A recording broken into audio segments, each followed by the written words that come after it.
நாம் எழுந்து நின்று நம்முடைய பாடல்களில் 165வது பாடல் விசுவாச கீதங்களிலே 165ஆம் பாடல் எனக்காய் ஜீவன் விட்டவரே என்னோடு இருக்க எழுந்தவரே என்று சொல்லக்கூடிய பாடலின் முதல் சரணத்தை பாடி நம் திருவார்த்தைக்கு நேராக கடந்து போகலாம். எனக்காய் ஜீவன் விட்டவரே விசுவாச கீதங்களிலே 165.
நீங்களோடு கூட இருந்து நன்மை செய்து வருகிற தயவுக்காக நன்றி செலுத்துகிறோம்.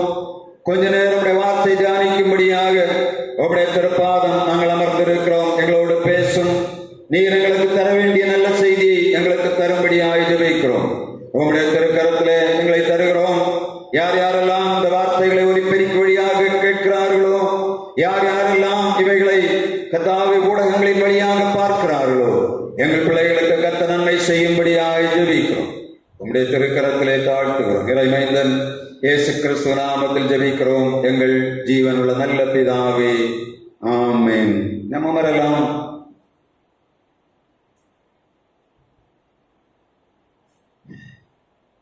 நம்முடைய பிதாவாகிய தேவனாலும் குமாரனாகிய இயேசு கிறிஸ்துவினாலும் பரிசுத்த ஆவியினாலும் உங்களுக்கு கிருபையும் சமாதானமும் இந்த நாளிலே உண்டாவதாக.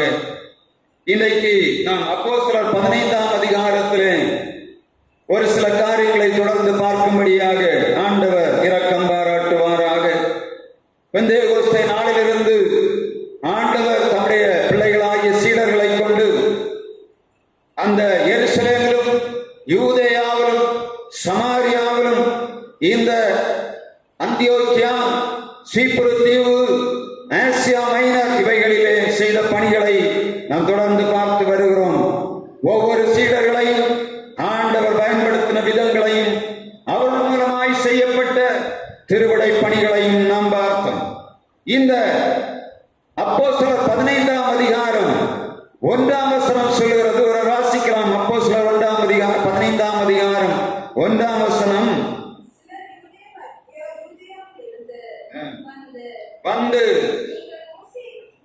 நீங்கள் மோசேயின் முறைமையின்படி விருத்த சேதனம் அடையாவிட்டால் ரட்சிக்கப்பட மாட்டீர்கள் என்று சகோதரருக்கு போதகம் பண்ணினார்கள். இந்த 15ஆம் அதிகாரம் மிக வித்தியாசமான ஒரு பிரச்சனையை சொல்லுகிறது. ரொம்ப ஆழமாக நம்ம பார்த்தாதான் புரியும். இங்கே ஆண்டவருடைய கட்டளைப்படி சீடர்கள் சுவிசேஷம் அறிவித்துக் கொண்டு வருகிறார்கள். இயேசு கிறிஸ்து ஒருவர் இந்த உலகத்திலே பாவிகளை மீட்கும்படியாக வந்தார். இவர் வந்து பாவிகளுக்கு மீட்பு கொடுக்கும்படியாக தன்னுடைய இரத்தத்தை சிந்தினார், மரித்தார், உயிர் தெழுந்தார் என்ற சுவிசேஷத்தை அறிவிப்பதே மிக கடினமாக இருந்தது. இவர்கள் அந்தியோகியாவிலே தங்கியிருந்து பவுலும் பர்னபாவும் அவருடைய ஊழியத்தை செய்து கொண்டு வருகிறார்கள். இந்த நேரத்தில் ஒரு மோசமான காரியம் அங்கே நடைபெறுகிறது. அதிகமாக வசனம் கேட்டார்கள். ஆனால் இப்பொழுதோ இன்னொரு குழப்பம் அந்த மக்கதோனியா சபையிலே உருவாகிறதை நாம் பார்க்க முடியும். என்ன குழப்பம்? யூதேயாவிலிருந்து வந்த சிலர் இந்த ஜனங்கள் விருத்த சேதனம் பண்ண வேண்டும் என்று சொல்லி கட்டாயப்படுத்துகிறதை நாம் பார்க்க முடியும். இந்த அதிகாரத்தை நான் எப்படி உங்களுக்கு முன்பாக குறிக்க வேண்டும் என்று சொன்னா, உபதேச குழப்பங்களின் மத்தியிலே ஆண்டவருடைய சுவிசேஷம் சீடர்கள் மூலமாக விதைக்கப்பட்டது. முதலாவதாக பேதுரும் யோவானும் ஊழியம் செய்தார்கள். இந்த பேதுரும் பர்னபாவும் ஊழியம் செய்தார்கள். ஸ்தேவான் ஊழியம் செய்தான். பிலிப்பு ஊழியம் செய்தான். இவர்கள் மத்தியிலே இந்த 15ஆம் அதிகாரத்துல பாத்தீங்கன்னா இவங்க எல்லாரும் அதுல வரக்கூடிய சூழ்நிலை உருவான சுவிசேஷத்தை அறிவித்துக் கொண்டிருக்கிற இந்த சீடர்களுக்குள்ளே மிகப்பெரிய கலக்கத்தை உண்டாக்கும்படியாக ஒரு உபதேச குழப்பம் வருகிறது. சாத்தான் செய்கிற மிக தந்திரமான வேலை என்னன்னா, ஜனங்களை முதலாவது தனக்கு நேராக இழுத்து பார்ப்பான். அவன் வர முடியாவிட்டால் ஒரே தள்ளாக தள்ளுவான். 2 காரியம் சாத்தான் செய்கிற சதி என்பதை நான் நினைவில் கொள்ள வேண்டும்.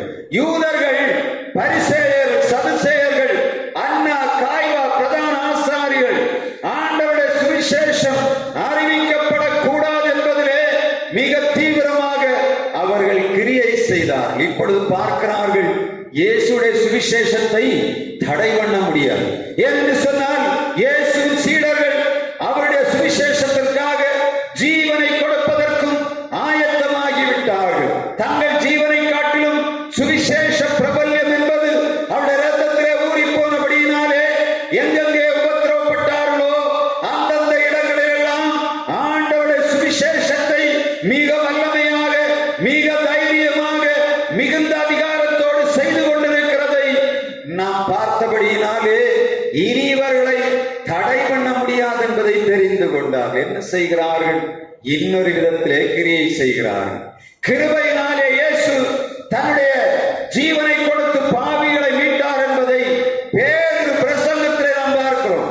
பேதுரு போய் பிரஜாதிகளுக்கு ஆண்டவராய் இயேசு கிறிஸ்து மூலமாக சுவிசேஷத்தை அறிவித்து அவர்களை பரிசுத்த ஆவிக்குள்ளே நடத்தி அவர்களுக்கு ஞானஸ்நானம் கொடுத்து விட்டான். இப்பொழுது இங்க யூதர்களுக்குள்ளே மிகப்பெரிய குழப்பம் என்ன?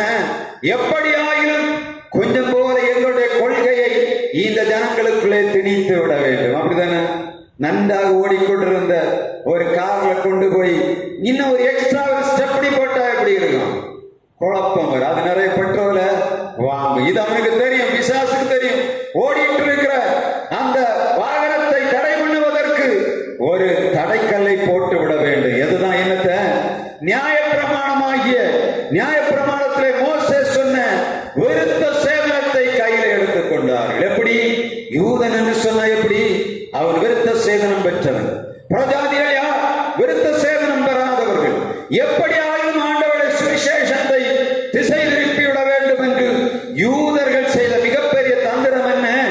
இன்னொரு உபதேசத்தை அவர்களுக்குள்ளே புகுத்துகிறார்கள். இப்பொழுது இந்த பேதுரு, பவுல், பர்னபா, யூதா, மார்க்கு, சீலா, பவுல் இவர்களுக்கு ஒன்றுமே செய்ய தெரியவில்லை. சுவிசேஷத்தை அறிவித்துக் கொண்டிருக்கிறார்கள். இப்படி ஒரு காரியத்தை இவர்கள் எழுப்பி விடுவார்கள் என்று தெரியாது. யூதர்களுக்கு என்ன மிக முக்கியமான காரியம்? அவளுக்கு பெருமை என்ன? ஆபிரகாமின் சந்ததி. ஆபிரகாமின் சந்ததி யார்? வாக்குத்தத்தத்தின்படி விருத்த சேதனம் பண்ணப்பட்டவன். எனவே அவர்களுக்குள்ள இருந்த காரியம் என்ன? நாங்கள் மிகவும் உன்னதமானவர்கள், நாங்கள் விசேஷமானவர்கள். பரிசுத்த ஆவி ஊற்றப்படுவது தடை பண்ணப்படாதபடியினாலே எப்படி ஆயினும் இவருடைய விருத்த சேதனத்தை உள்ளே கொண்டு போய் அதை வைத்து பரிசுத்த ஆவியை கொடுக்க வேண்டும் என்று சொல்லி அவர்கள் தீர்மானம் பண்ணி அங்கே ஒரு உபதேசத்தை யூதேயாவிலிருந்து அனுப்புகிறார்கள்.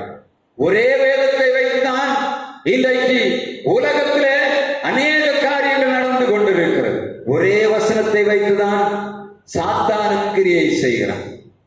ஒரே வசனத்தை வைத்துதான் திரளான ஜனங்களை திசை திருப்புகிறார்கள். 3 மிக முக்கியமான கூட்டம் இன்றைக்கு பைபிளை கையில் வைத்துக் கொண்டு அது சுவிசேஷத்துக்கு விரோதமாக கிரியை செய்கிறதை, வேதத்துக்கு விரோதமாக கிரியை செய்கிறதை நாம் பார்க்க முடியும். இந்த 3 கூட்டமும் நம்மை சுற்றி உட்கார்ந்திருக்கிற பேர் சொன்ன இடரல் உருவாகிவிடும். எனவே நீங்கள் கவனமாக கவனிக்க வேண்டிய காரியம், நான் சொல்லக்கூடியது உபதேசம் என்பது வேதத்தின் சட்டதிட்டத்துக்கு உட்பட்டிருக்க வேண்டும்.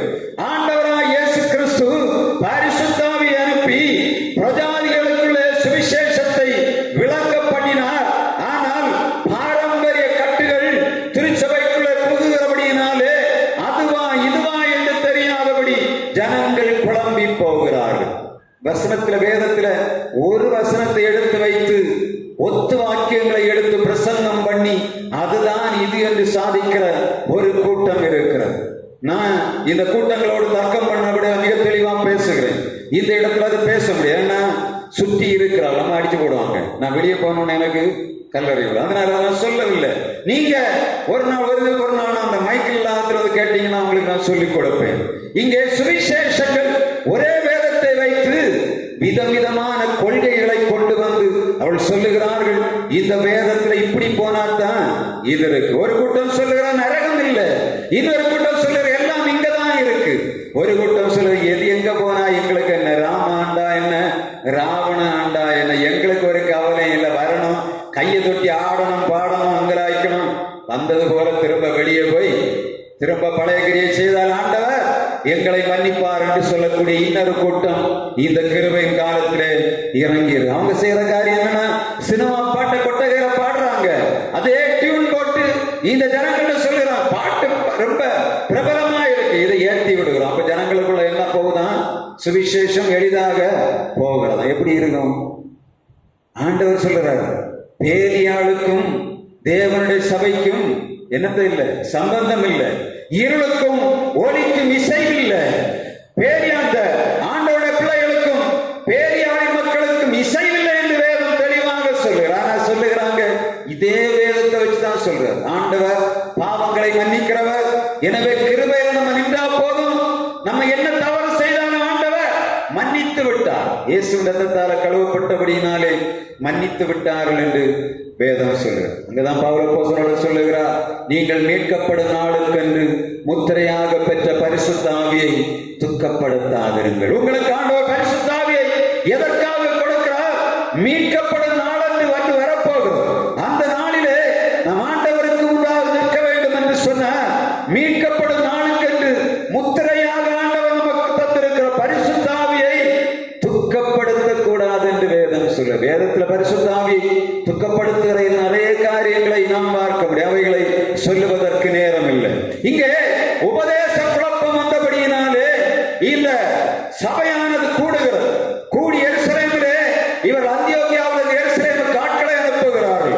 இப்படி ஒரு கூட்டம் இங்கே வருகிறது, வந்து பொல்லாத காரியங்களை செய்து கொண்டு போகிறது என்பதை இவர் கூடினபடியினாலே பவுல், பர்னபா, யோவான் இவர்கள், மார்க் இவர்கள் திரும்ப எருசலேமுக்கு வருகிறார்கள். வந்து அங்கே காரியங்களை சொல்லுகிறார்கள். சொல்லிவிட்டு அவர்கள் சொல்லுகிறார்கள், யாரையாவது ஒரு சிலர் நீங்கள் அனுப்ப வேண்டும்.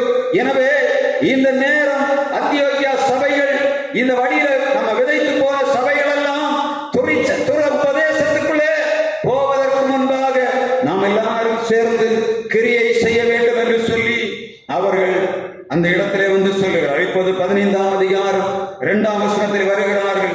15ஆம் அதிகாரம் 4ஆம் வசனத்திலே இவர்கள் ஆண்டவர் செய்த காரியங்களை அறிவிக்கிறார்கள். 15ஆம் அதிகாரம் 15ஆம் வசனத்தை ஒருவர் வாசிங்க. அங்கே இந்த ஒரு கூட்டம் எழும்புகிறது, எழும்பி அவர்களை தடைபடுறார். வாசிக்கலாம்.